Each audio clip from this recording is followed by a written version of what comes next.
Boa noite a todos, né? No momento, iremos ministrar a aula de Direito de Família, onde nós iremos voltar no tópico divórcio, porque na outra aula não ficou gravado, né? A gravação não foi feita daquela aula que nós tivemos na última aula antes da prova. Então, hoje nós iremos tratar a respeito do divórcio, que nada mais é do que a possibilidade da extinção do casamento, né? O término do matrimônio. E segundo o disposto no artigo 1571 do Código Civil, o matrimônio ele termina pela morte de um dos cônjuges, pela nulidade ou anulação do casamento, pela separação judicial e pelo divórcio. Então, o divórcio, gente, nada mais é do que a extinção do casamento e a extinção dos direitos e dos deveres inerentes àquele casamento. Então, rompe-se o vínculo matrimonial em caráter definitivo. E nós temos algumas espécies de divórcio. Antes da lei do divórcio, né, o que acontecia? Era necessário, primeiramente, haver a separação judicial para que depois houvesse a possibilidade de conversão para o divórcio. Então, primeiro requeria-se a separação judicial, quando eu tinha que ter pelo menos 1 ano de separação de fato, para que eu pudesse requerer a separação judicial e depois convertê-la em divórcio. Ou, se eu quisesse entrar com o divórcio direto, teria que ter o prazo de 2 anos de separação de fato. Então, a lei, ela exigia o quê? Prazos para que eu pudesse entrar com o divórcio direto, né? Salvo se eu não tivesse aqueles 2 anos, eu teria que fazer o quê? Eu teria que, primeiramente, me separar judicialmente para que depois pudesse converter, após 1 ano, converter essa separação judicial em divórcio. Mas com a emenda constitucional 66 de 2010, que é chamada a PEC do divórcio, o que aconteceu? Ela alterou, né, o artigo 226 da Constituição Federal, né? Por quê? Porque fala o seguinte, que o casamento civil pode ser dissolvido pelo divórcio. Antes da emenda constitucional 66 de 2010, chamada a PEC do divórcio, era necessário, né, o parágrafo 6º previa o seguinte: o casamento civil pode ser dissolvido pelo divórcio após prévia separação judicial por mais de 1 ano, nos casos expressos em lei, ou comprovada a separação de fato por mais 2 anos. E depois da PEC do divórcio, né, da emenda constitucional 66, o parágrafo ficou da seguinte forma: o casamento civil pode ser dissolvido pelo divórcio. E muitos doutrinadores questionam se hoje ainda existe a figura da separação judicial no nosso ordenamento jurídico. Porque se formos ler os artigos referentes ao divórcio, que remetem ao divórcio, existe sim a separação judicial, né? Como o primeiro artigo que nós lemos. Então, existe sim a separação judicial, está prevista no Código Civil. Mas muitos doutrinadores defendem que, em razão da PEC do divórcio, não há que se falar mais em separação judicial. Por quê? Porque hoje não há mais a necessidade desse lapso temporal previsto antes da PEC 66 de 2010. E hoje a redação fala o quê? Que o casamento civil pode ser dissolvido por divórcio. E o divórcio ele pode ser requerido a qualquer tempo, né? Antes exigia-se prazo, eu tinha que estar separada de fato há mais de 1 ano para poder pedir a separação judicial. E depois de 1 ano de obter a separação judicial, eu deveria o quê? Requerer judicialmente para conversão para o divórcio. Esse período, né, de 1 ano da separação judicial para o divórcio, o legislador defende que era um período para que houvesse a possibilidade de reconciliação entre o casal. E hoje não mais existe essa previsão. Então, hoje o casamento civil ele vai ser dissolvido somente com o divórcio.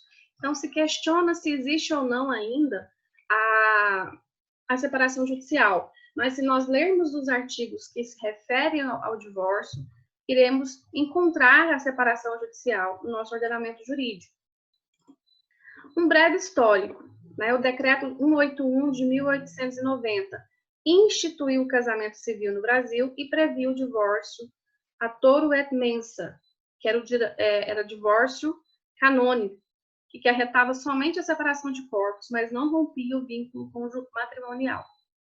A emenda constitucional número 9, de 28 de junho de 77, dissolve o casamento e permite novo casamento, e deu uma nova redação ao parágrafo 1º do artigo 175 da Constituição Federal de 1969, suprimindo o princípio da indissolubilidade do vínculo matrimonial. A emenda constitucional, acabamos de ler. E depois, a Constituição Federal, né, veio no artigo 226, parágrafo 6º, prever a seguinte lei, preconiza o seguinte: o casamento civil pode ser dissolvido pelo divórcio após prévia separação judicial por mais de 1 ano, nos casos expressos em lei, ou comprovada separação de fato por mais de 2 anos. Depois da emenda constitucional, completou o ciclo evolutivo iniciado pela Lei de Divórcio, Lei 6.515, com a supressão da parte final do parágrafo 6º do artigo 226. A separação judicial deixou de ser contemplada na Constituição Federal, na qual figurava como requisito para a conversão, desaparecendo assim o requisito temporal para a obtenção do divórcio, agora exclusivamente direto por mútuo consentimento ou litigioso. Então, gente, o divórcio hoje, ele tem 2 espécies de divórcio: o divórcio consensual e o divórcio litigioso. O divórcio consensual é aquele onde as partes, as 2 partes, ou seja, os cônjuges, eles desejam colocar fim ao casamento através do divórcio. Eles desejam extinguir a relação conjugal estabelecida entre os cônjuges. Então, por comum consenso, haverá a possibilidade de se pleitear, inclusive, na esfera administrativa, ou seja, através dos cartórios, o divórcio consensual extrajudicial. Por quê? Porque é necessário, para que se possa requerer o divórcio consensual extrajudicial, é necessário, primeiramente, o consenso entre o casal. E, segundo, que haja o quê? Que não haja filhos menores.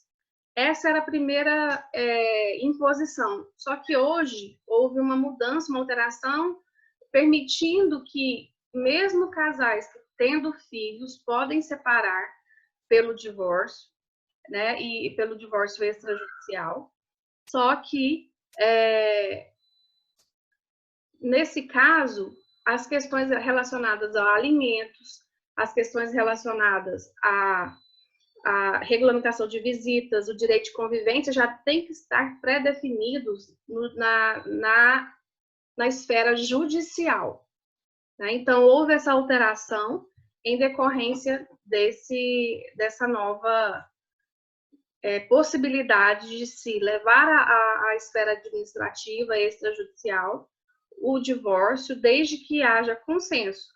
Então, filhos menores podem existir hoje, mas desde que essas questões relacionadas a alimentos, ao direito de convivência, à guarda, já tenham sido pré-estabelecidos na esfera judicial. Só que isso não ficou um pouco producente. Por quê? Porque se você já discute na esfera judicial essas questões, para que você vai depois, posteriormente, levar o cartório, ou seja, um divórcio extrajudicial? Já pode decidir tudo na esfera judicial. Só que houve essa possibilidade em decorrência da flexibilidade. E por quê? Porque no extrajudicial não há participação do Ministério Público, e quando existe menor, é necessário a participação do Ministério Público no processo, né? É necessário a intimação do Ministério Público para atuar nesses processos relacionados a menores, né? Então, hoje, quais são os efeitos, né, após o término desse casamento pelo divórcio, quais os efeitos, né?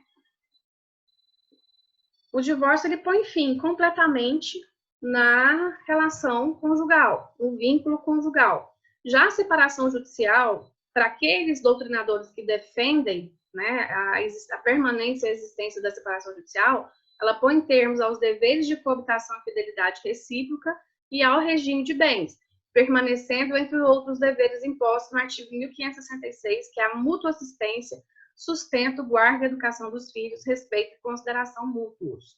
Então, permanece esses deveres. A separação de corpos, ela ainda existe? Ela existe hoje no nosso ordenamento jurídico? Sim, né? O artigo 1562 do Código Civil declara o quê? Que antes de mover uma ação judicial de divórcio, de dissolução de casamento, ou anulação, ou separação judicial, né? Se for necessário, poderá ser intentado, primeiramente, uma separação de corpos. Isso é muito comum em razão de um perigo, né, iminente, quando há um problema maior envolvendo esse casal, esses cônjuges, né, questões até mesmo de violência. Então, em razão disso, você já pode pedir a separação de corpos. Até mesmo dentro do próprio divórcio, você já pode requerer a separação de corpos. Né? Você pode fazer de forma antecedente ao processo e pode fazer também dentro do processo do divórcio, como uma liminar. O divórcio. Divórcio direto. Como eu falei para vocês, o divórcio ele pode ser divórcio direto consensual, divórcio direto litigioso. O divórcio direto consensual é aquele que as partes desejam, ou seja, os cônjuges eles desejam por colocar fim ao casamento, né? E o litigioso é quando há uma briga, um ponto controvertido entre esse casal. Existe um problema, existe algo que não foi solucionado, né? Em razão, ou seja, em relação a bens, em relação à guarda, em relação a alimentos, que seja, mas não existe consenso, né? E acaba que essas outras coisas interferem na concessão do divórcio. Então, hoje, gente, o casamento ele pode ser dissolvido de forma direta, né? Então, o divórcio ele pode ser feito de forma direta e, sendo ele consensual litigioso, podendo ser extrajudicial também, né? Então, há essa possibilidade. E para aqueles doutrinadores que defendem a separação judicial, também existe a possibilidade da separação judicial, né? Direta, né? A separação judicial, perdão, direta não, a separação consensual e litigiosa, né? Ela se converte em direta quando há o quê? Quando já há os 2 anos de separação de fato, né? Conforme previsto no artigo 226, parágrafo 6º, antes da PEC do divórcio. Então, para aquelas pessoas, aqueles doutrinadores que defendem a permanência da separação judicial, então é interessante ler, né, o que os doutrinadores mencionam e falam acerca da separação judicial. Hoje, por exemplo, os doutrinadores mais vanguardistas, os novos doutrinadores que tratam direito civil, eles defendem, por exemplo, Flávio Tartucci defende o fim da separação judicial, Pablo Stolze também defende o fim, né, como se não tivesse mais essa possibilidade da existência da separação judicial, porque não há previsão na Constituição Federal, em razão da PEC do divórcio. Então, há essa discussão acerca da permanência ou não da separação judicial. Mas só que o que acontece? Muitas pessoas que separaram judicialmente, antes da PEC do divórcio, continuam ali com a condição de separar judicialmente. Eles, por quê? Porque na época, para pedir, para se tornar divorciado, era necessário pedir a conversão após 1 ano. E muita gente, às vezes, não fez, ou pensava que separado já supria todas as possibilidades, que já estava divorciado também. Então, nós já atendemos várias pessoas no NPJ que, com a condição de separado judicialmente, né, que não havia feito a conversão para o divórcio. Então, existe ainda, sim, pessoas que têm esse estado, né, de separado judicialmente? Sim. Então, é necessário pedir o quê? A conversão para o divórcio. Então, é uma discussão doutrinária e que gera reflexos, né? Então, com relação ao divórcio, ficamos por aqui. Alguma pontuação que eu tenha esquecido?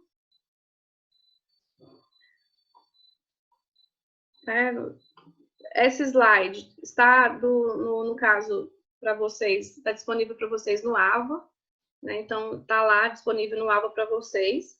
E hoje também nós iremos ver a respeito de relações de parentesco, né? Deixa eu ver quem que está aqui.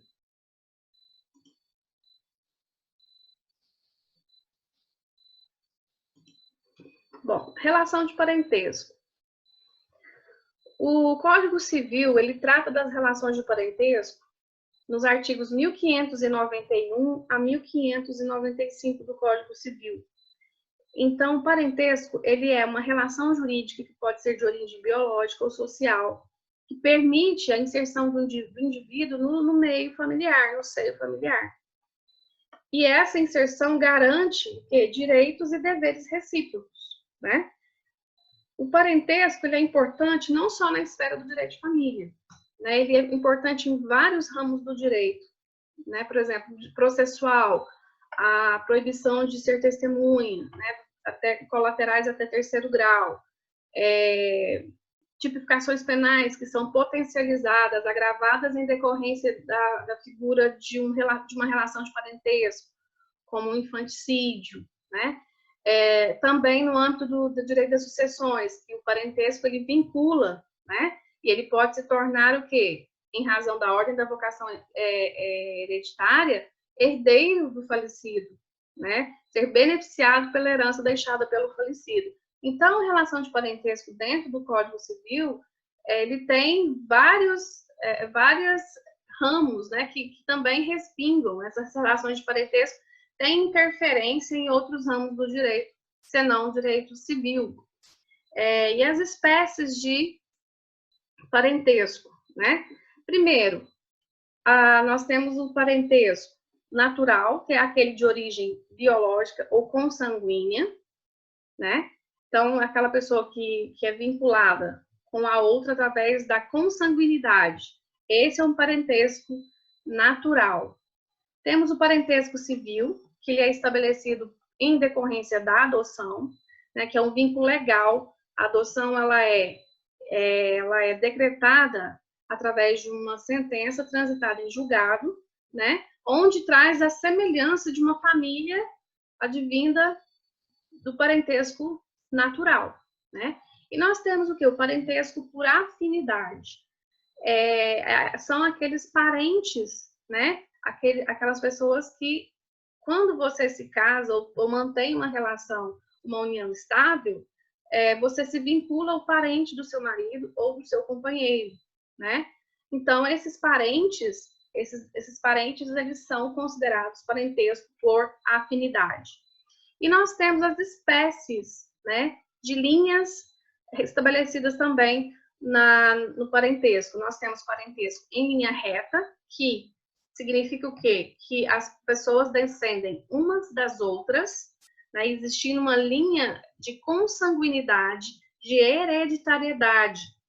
E a linha colateral. A linha colateral, ela não há uma descendência direta. Há uma pessoa em comum desse núcleo familiar. Por exemplo, a minha ligação com a minha irmã, que ela é minha parente colateral de segundo grau, eu tenho que fazer o quê? Eu tenho que subir até meu pai pela minha mãe e descer até minha irmã. E isso é chamado, então, de parentesco colateral.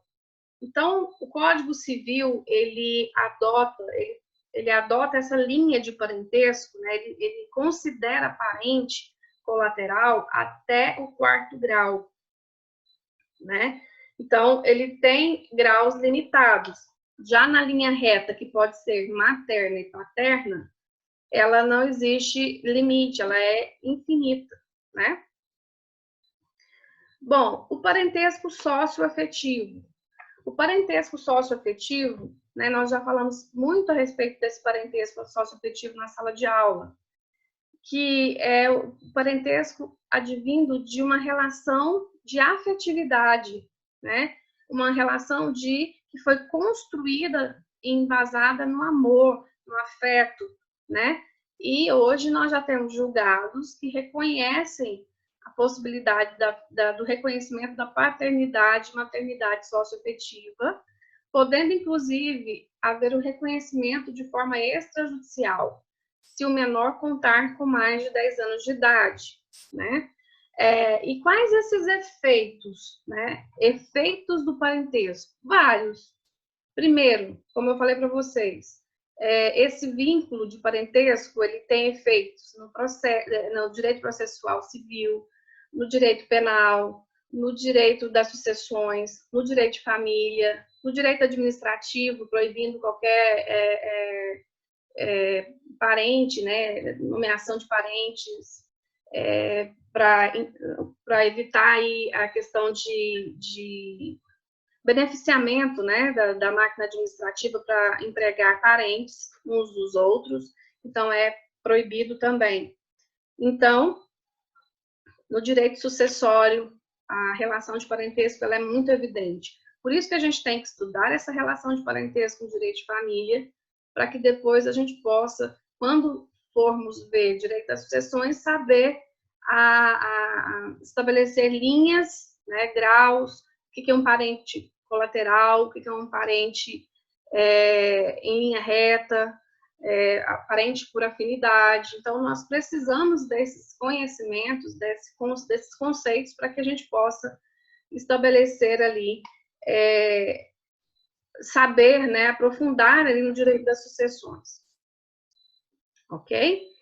Bom, com relação a essa matéria, né, a essa aula, hoje eu recapitulei divórcio, né, extinção do casamento, fiz uma recapitulação, porque nós já tivemos essa aula, e falamos um pouco também do parentesco. E vamos falar agora sobre filiação, né? A filiação, ela é uma relação de parentesco estabelecida, pode ser estabelecida tanto no parentesco natural ou biológico, quanto também na adoção, né? Na adoção, através de uma sentença judicial, nasce ali, né, uma família, né? Ou seja, um vínculo de filiação entre pai e filhos, e pais e filhos. Né? Então, a filiação é uma relação de parentesco em primeiro grau, em linha reta, que liga uma pessoa àqueles que a geraram ou a receberam como se estivesse gerado, no caso que eu estou falando da adoção. Bom, o artigo 226, parágrafo 6º da Constituição Federal, ele estabeleceu o quê? A igualdade entre os filhos. Todos os filhos são iguais perante a lei, não podendo haver nem qualquer tipo de preconceito ou afastamento em decorrência de ser filho havido dentro de um casamento ou filho havido fora do casamento. Né? Então, hoje ampliou-se esse conceito, inclusive reconhecendo a possibilidade da paternidade e maternidade socioafetiva, né? Agora, como que eu posso provar a filiação? A filiação ela é provada por meio simples, um mecanismo simples, né? Primeiramente, supõe que aquela pessoa que esteja casada, que o filho advindo daquele casal sejam vinculados tanto biologicamente àquele pai e àquela mãe. Então, se eu tenho um casamento, deduz que o filho, né, havido desse casamento, seja dos dois, seja do pai, seja da mãe, né? Agora, o Código Civil trouxe presunções de filiação.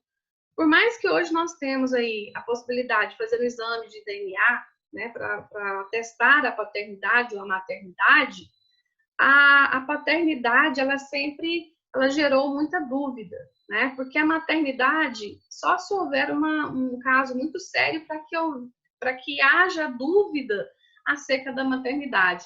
A maternidade, em regra, ela é certa, né? Ela é certa. Já a paternidade, ela tem essa dúvida, né? Em decorrência da própria situação, né? Às vezes, para gerar aquele filho, né? Então a lei, ela trouxe presunções legais absolutas e outras relativas para determinar o estado de filiação paterno e materno de um indivíduo, que estão previstos no artigo 1597, 1603, né, 1604, 1605, que trata dessa presunção de paternidade. Primeiro, a primeira presunção, presume-se filho concebido na constância do casamento. Então, aquilo que eu falei para vocês, em regra, o filho advindo daquele casamento, em regra, ele é do casal, ele é daquele pai e é daquela mãe, né? Os nascidos pelo menos 180 dias depois de estabelecida convivência conjugal. Os filhos nascidos nos 300 dias subsequentes à dissolução da sociedade conjugal por morte, separação judicial, nulidade ou anulação do casamento. Os filhos havidos por fecundação artificial homóloga, mesmo falecido marido. O que seria, então, fecundação artificial homóloga? É um meio de concepção onde a manipulação genética, né, o próprio material genético é do marido e da mulher, né? Então, pega os óvulos, os gametas da mulher com o sêmen, né, do marido. No caso, os filhos havidos a qualquer tempo, quando se tratar de embriões excedentários decorrentes de uma concepção artificial homóloga. Os embriões excedentários são aqueles resultantes de manipulação genética, mas que eles não foram ainda introduzidos no corpo da mãe, no ventre da mãe, permanecendo armazenado em bancos, né? Em bancos específicos para se guardar esses embriões. Os filhos havidos por inseminação artificial heteróloga, desde que tenha prévia autorização do marido. Por que tem que ter autorização do marido? Porque o material genético, ele é diverso, ele é de outra pessoa. E se fizer um teste de DNA, obviamente vai ser negativo. Então, em decorrência desse fato, né, e em decorrência até mesmo das questões dos efeitos desse reconhecimento, é que é necessário a autorização do marido, né? Presunção de paternidade atribuída ao que teve relações sexuais com a mãe no período da concepção. Então, a inseminação artificial heteróloga é aquela que utiliza sêmen que não pertence ao marido, ou seja, em regra de um doador anônimo. Nós temos bancos de espermas que são para esse fim, né? Uma observação, a prova de impotência do cônjuge para gerar a época da concepção ilide a presunção de paternidade, ou seja, afasta a presunção de paternidade. E a presunção de maternidade? Em regra, o simples fato do nascimento estabelece o vínculo jurídico entre mãe e filho. Tanto é, gente, que quando a criança nasce, o documento que é expedido pelo hospital é um documento chamado Declaração de Nascido Vivo, onde consta somente o nome da mãe, porque a paternidade, ela deve ser declarada, né? Onde o pai, ele se dirige ao cartório e efetiva ali, né? E reconhece a paternidade.